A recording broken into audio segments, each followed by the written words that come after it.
Don't forget to go to asskicking.com for pound the best home health and beauty fragrance products. Hi, I'm Brianna. And I'm Akira. And you're watching Dante's Boxing Nation.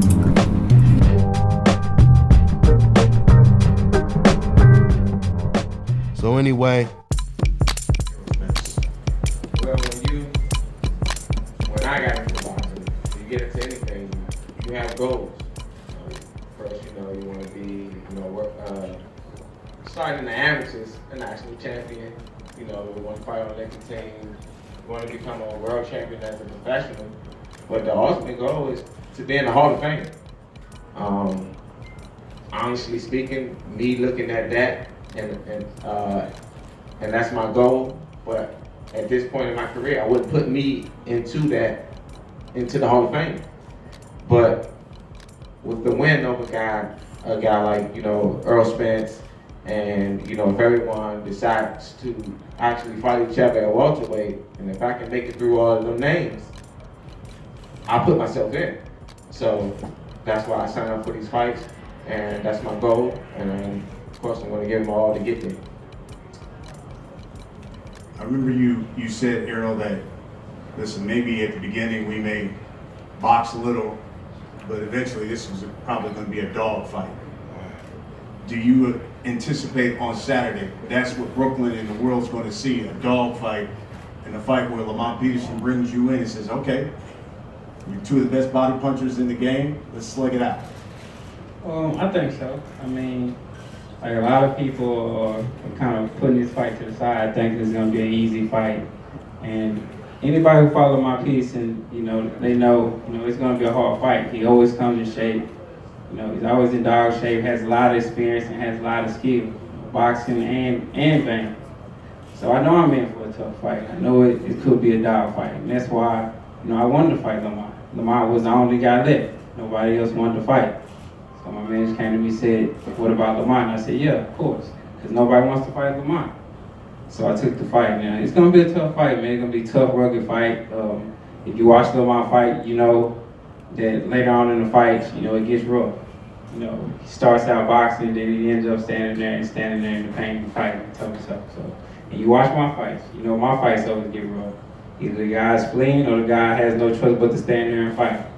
So I mean, you know what it's gonna be. It's gonna be a real fight. It might not be a lot of talking and a lot of, propaganda and we pushing each other and spitting each other's face and things like that. But you know what you get out of Errol Spence and Lamont Peterson fight. You get a dog fight, you get a great fight, you get a fan-friendly fight. sir. I think going into this one, I think you fought one time last year, you fought this thing one time last year. Will we see Lamont Peterson more active this year, 2018? Hope so. If you left it to me, I'll fight every month. I love boxing that much.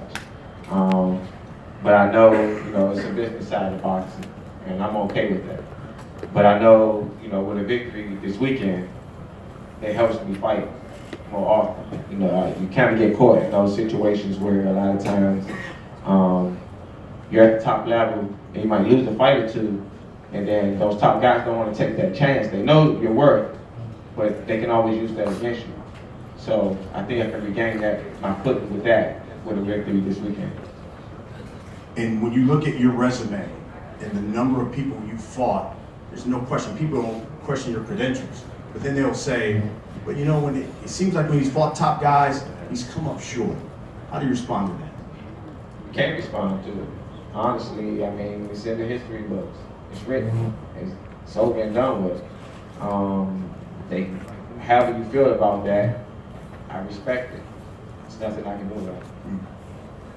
Errol, you talked about wiping out the welterweight division.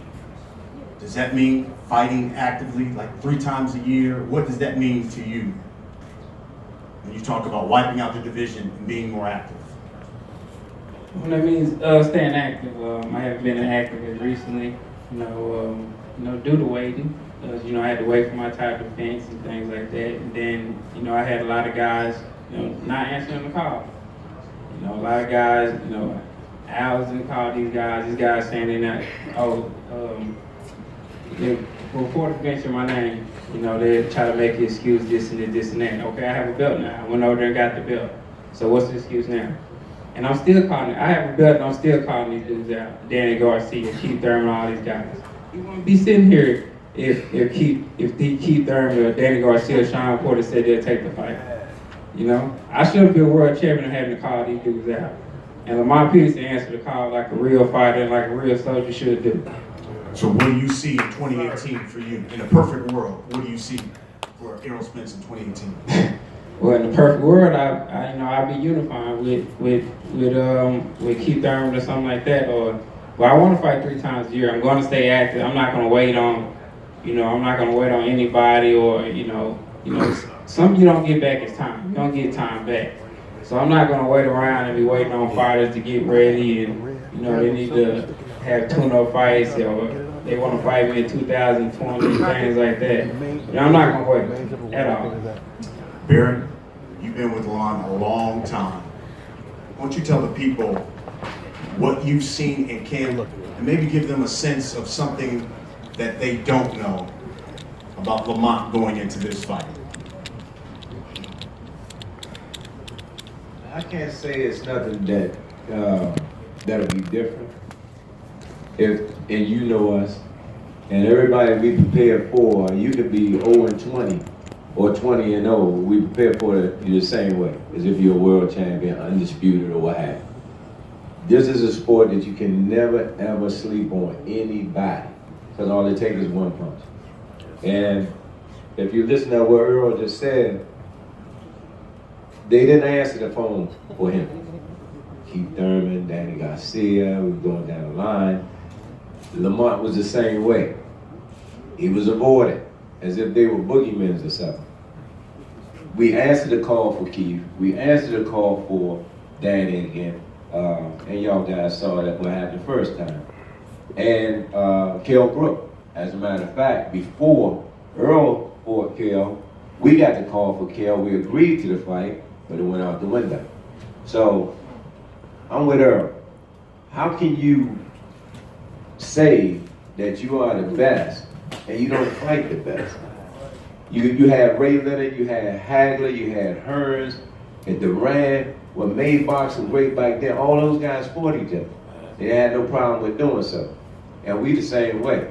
I have no problem if I put my son on the stage in the ring versus whomever, because I know how we train.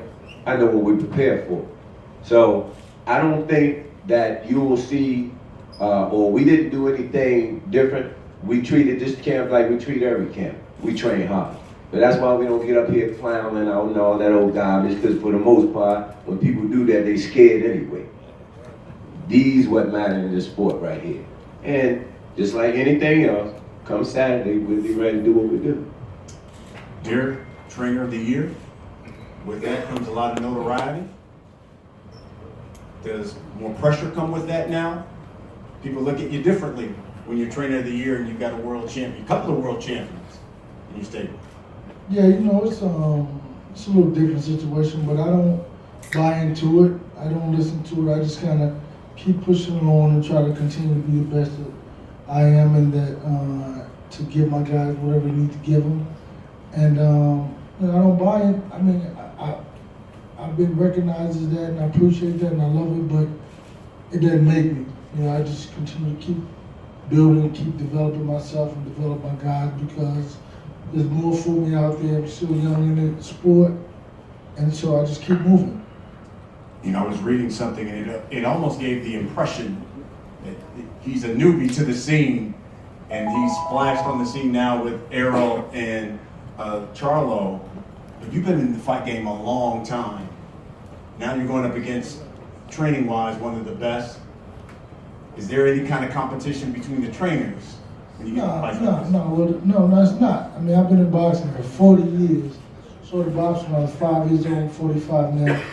And there's no competition between me and Barry. Barry is this guy, who he is, and I'm who I am. My focus is to, like I said, to continue to grow, continue to help my guy, Errol and Jamel, Charlo, and Rob, and my other guy, be better.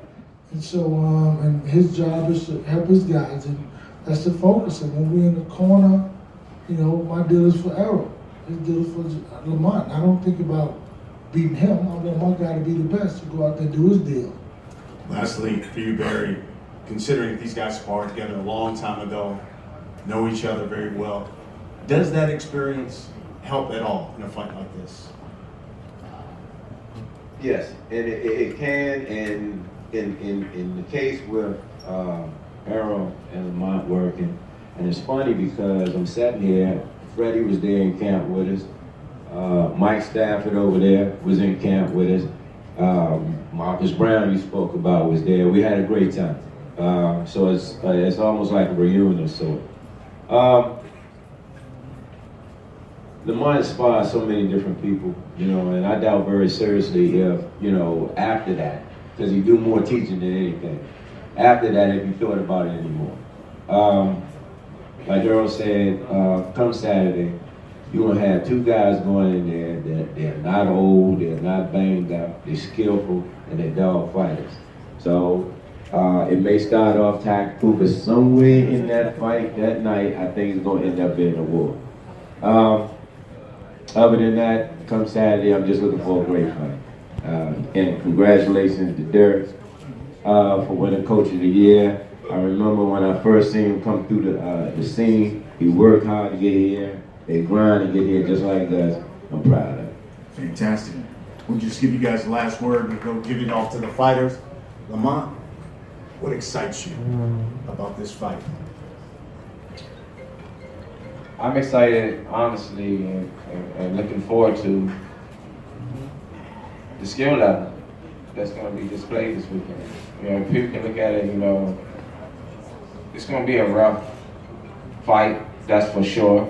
But what I look forward to is the technique, the skill level, defense, offense, being able to translate between both of them.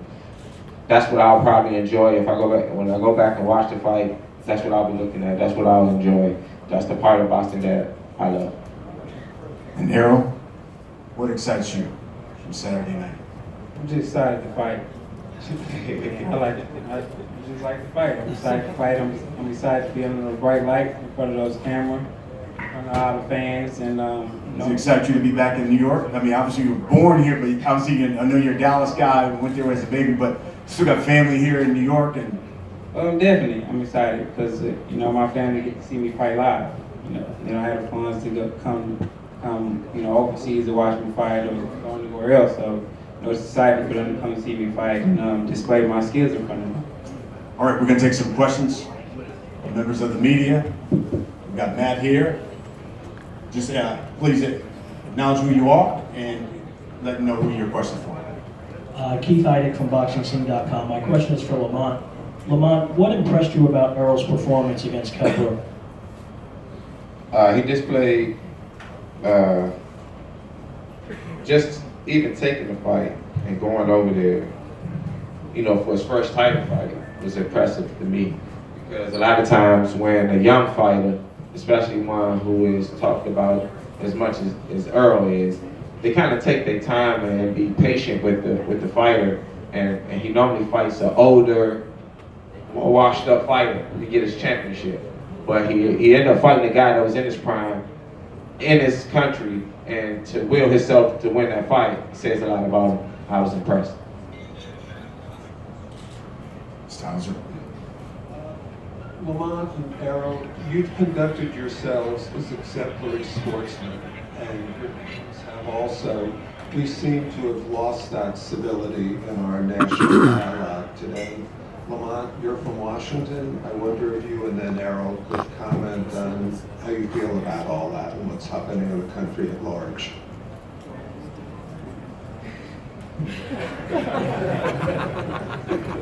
You had two questions? You said how we conducted How do you ourselves. feel That's about the the country. national dialogue today and the lack of respect that seems to be emanating from the White House towards people? I mean, it's Fight week. We ready to fight. You're ready to fight, but you treat each other with respect. And Errol, you commented the last time you were in New York about the national anthem protests, and I wondered if you could pick up on that. And both of you talked in general about what you see and how you feel about what's happening in this country today. I mean, and if Barry and Derek want to join in, that's fine.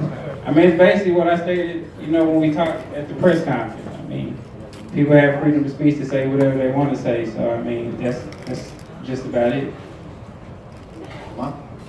Well, for me, I just feel like I respect everyone who get in the ring. And honestly, just if I saw you and didn't know you, I'm gonna respect you, and that's just who I am. I feel like a lot of other people should be that way, but they're not, and I just have to respect that too. Barry? I'm with Lamont, you know, but I know where you're coming from. There's been a lack of respect around the world. Cut the TV on, every time you cut the news on, I mean, this is a different place. It's a different world now. So I think, and I don't want to sound corny, but we do need more love out here to survive. You know what I mean? If not, you know, it's going to be even worse. So just keep loving each other and doing what we do. Who's next? Radio Ryan, boxing scene. Errol Spence, you talked about being frustrated, trying to get other champions to answer your call, to take fights. I'm curious for you what constitutes a true champion, how you conduct yourself, how you select fights. And Lamont, Peterson, you talked about wanting to be in the Hall of Fame, that's what drives you. I'm curious what you think constitutes a Hall of Fame fighter, what gets a guy in there, what does he have to have or do to be worthy of that honor? Well, I guess I'll go first. For me, of course, you know, winning multiple world titles, being able to do that throughout, you know, I wouldn't ask anyone to, you know, to jump up weight classes like Pacquiao, like that's rare. But to be within that range and to take on all comers at any time and to represent yourself the best way you can. When you get to those big stages and those big fights, I think you have to win more than lose. And at this point, I'm kind of right there. And if I feel like if I can run these last few off for the next few years, I should be good enough to be in. And you know, we'll make a true champion is just, you know, I'm not saying, you know, you fight anybody, you know, who calls you out and things like that, because at the end of the day, it's still a business too. You know, you gotta feed your family, you gotta go what makes sense. But, you know, when a true champion, you know, fight other champions, especially when they're available. If you got another top fighter available, another 2 or 3 top fighter available, you have another champion available, you know, you fight him. Or you don't avoid questions, or you don't, you know, go around questions, or, you know, try to prolong something or say you're not gonna fight this guy and do this and that. You know, you fight that fight, you fight the next champion that's available. So that's what a true champion does. Guys, we want to thank you. All of you members of the media, the opportunity to get your one-on-ones. I want to say to Javier, to Lamont, to Errol, to Robert, best of luck to you Saturday night. It all begins at 9 p.m. Eastern on Showtime Championship Boxing. As we conclude, we would like to have the fighters to face off.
Okay.